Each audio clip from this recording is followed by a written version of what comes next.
pourquoi le mariage a-t-il autant d'importance pour un individu et pour la société? Assalamu alaikum wa rahmatullahi wa barakatuhu. Jazakallah Asfa de nous avoir invités aujourd'hui.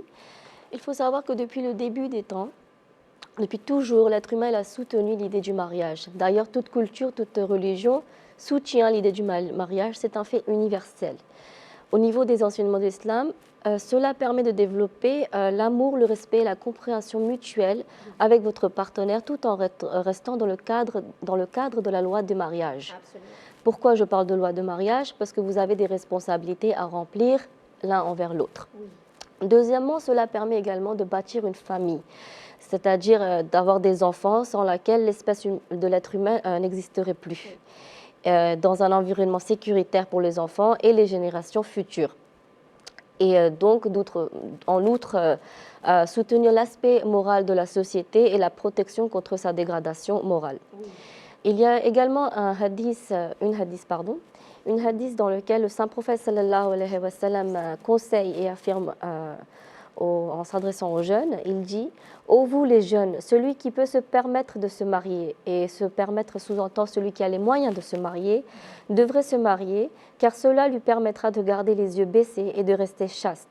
Et celui qui n'a pas les capacités de se marier, c'est-à-dire qui n'a pas les moyens de se marier, devrait jeûner, car le jeûne sera une protection pour lui. » Donc selon cette hadith, il est clair que le but du mariage en islam, c'est de garder la société chaste et saine, et qu'elle reste purifiée de toutes sortes d'immoralité et de saleté, et que si une personne elle a les moyens de se marier, mais qu'elle s'abstient de se marier, automatiquement et définitivement, elle sera amenée à l'immoralité et ça sera une nuisance pour la société. D'ailleurs, on peut voir certains cas dans notre soi-disant société moderne.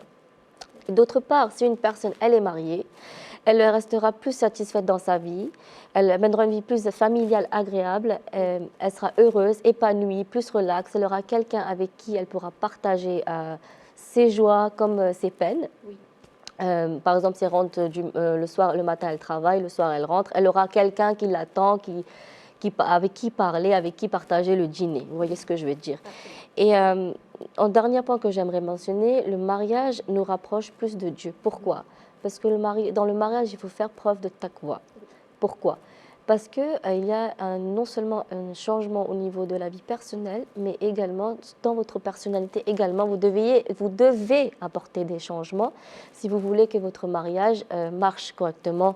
Et cela est quelque chose de très très difficile de rapporter des changements au niveau de la personnalité parce que ce n'est pas facile et vous n'êtes pas habitué non plus. Donc vous devez accepter, avoir de la tolérance, je veux dire, être patient.